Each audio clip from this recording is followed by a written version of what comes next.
ஆதியோகிய திருமணத்துக்கு சம்மதிக்க வைக்க பார்வதி தேவி எவ்வளவு பிரயத்தனப்பட்டாங்கன்னு தெரியுமா? வாங்க சொல்றேன். பார்வதியின் கடுந்தவம். ஆதியோகியோட முதல் மனைவி சதி மிகவும் மனம் உடைந்த நிலையில உயிர் விட்டாங்க.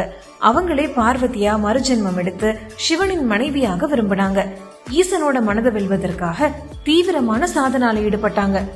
கடும் குளிர் பிரதேசமான இமயமலையில தவம் செய்யும் போது கூட வெறும் 2 இலைகளை மட்டுமே ஆடைய அணிஞ்சதுனால பார்வதி தேவிக்கு விபர்ணா அப்படிங்கிற பேர் வந்துச்சு.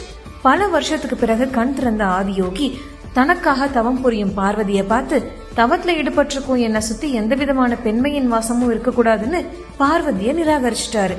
ஆனா பார்வதியோ ஆதியோகியோட வாதத்தை ஏத்துக்கல.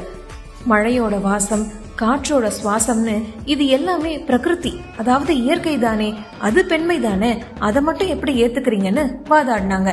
இதை கேட்ட ஆதியோகி மனசுக்குள்ள அந்த வாதத்தை ரசிச்சாலும் தான் கோபமா இருக்கிற மாதிரியே காட்டிக்கிட்டு பார்வதிய அந்த இடத்தை விட்டு போக சொல்லிட்டாரு. அப்ப கூட மனம் தளராத பார்வதி முன்பை விட கடுமையான தவத்தை மேற்கொள்ள ஆரம்பிச்சாங்க. ஒரே ஒரு இலையால மட்டுமே தன்னை மறைச்சுக்கிட்டு கடும் குளிரையும் பொருட்படுத்தாம தவம் புரிய ஆரம்பிச்சாங்க. இதனால பார்வதி தேவிக்கு ஏகாபரணா, ஒரு இலை அணிந்தவர்னு பேர் வந்துச்சு. காலப்போக்குல பார்வதி முற்றும் துறந்த யோகியா பல வருடங்கள் தவம் செய்து கடைசியா அந்த ஒரு இலை கூட அணியாம தவம் செய்ய ஆரம்பிச்சாங்க.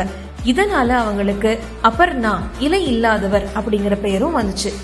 பார்வதியோட கடும் தவத்தினால ஏற்பட்ட சக்தி சூழ்நிலை ஆதியோகிய அவரோட தவத்திலிருந்து மெல்ல மெல்ல வெளிவர செஞ்சது.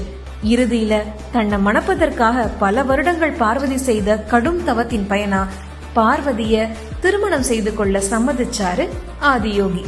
இப்படிதான் பார்வதியின் கடும் தவமும் இமைப்பொழுதும் சிவன் மேல இருந்த மாறா கவனமும் பற்பல வருடங்களுக்கு பின் ஆதியோகியோட இணைய வச்சது.